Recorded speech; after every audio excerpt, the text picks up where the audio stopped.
Hi friends, apple jam ഉണ്ടാക്കുന്നത് എങ്ങനെയാണെന്ന് നോക്കാം. അതിന് കുറച്ച് ആപ്പിൾ എടുത്ത് വെച്ചിട്ടുണ്ട്, 2 നാരങ്ങ, 2 ഗ്രാമ്പു, ലേശം പട്ട, 2 ഏലക്ക, പഞ്ചസാര 1 കപ്പ്, ലേശം കളറും എടുത്തിട്ടുണ്ട്. ഇനി നമുക്ക് ആപ്പിൾ ചെത്തി എടുത്ത് വയ്ക്കാം.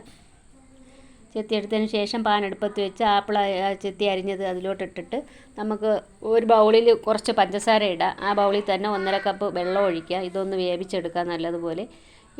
ഇനി ആ പട്ടയും ഗ്രാമ്പും ഏലക്കയും കൂടെ ഇടാം. അതും കൂടെ അതിനകത്തോട്ട് നല്ലതുപോലെ വെന്ത് വരട്ടെ. പഞ്ചസാരയെല്ലാം ഉരുക്കി അതിനകത്തോട്ട് പിടിച്ച് നല്ല മെൽറ്റായി വന്നതിന് ശേഷം നമുക്ക് ഇതിലോട്ട് ലേശം കളറും കൂടെ ഒഴിക്കാം. ഇത് വെന്ത് വന്നിട്ടുണ്ട്. ഇനി കുറച്ച് ഇതൊന്ന് പഞ്ചസാര ഒന്ന് അതിലോട്ടൊന്ന് പിടിച്ച് നല്ല കുറുകി വരെ രുചികരമായ ആപ്പിൾ ജാം റെഡി ആയിട്ടുണ്ട്. നിങ്ങൾ ട്രൈ ചെയ്ത് നോക്കി അഭിപ്രായങ്ങൾ കമൻറ്റായി രേഖപ്പെടുത്തുക. എൻ്റെ ചാനൽ സബ്സ്ക്രൈബ് ചെയ്യാൻ മറക്കരുത്.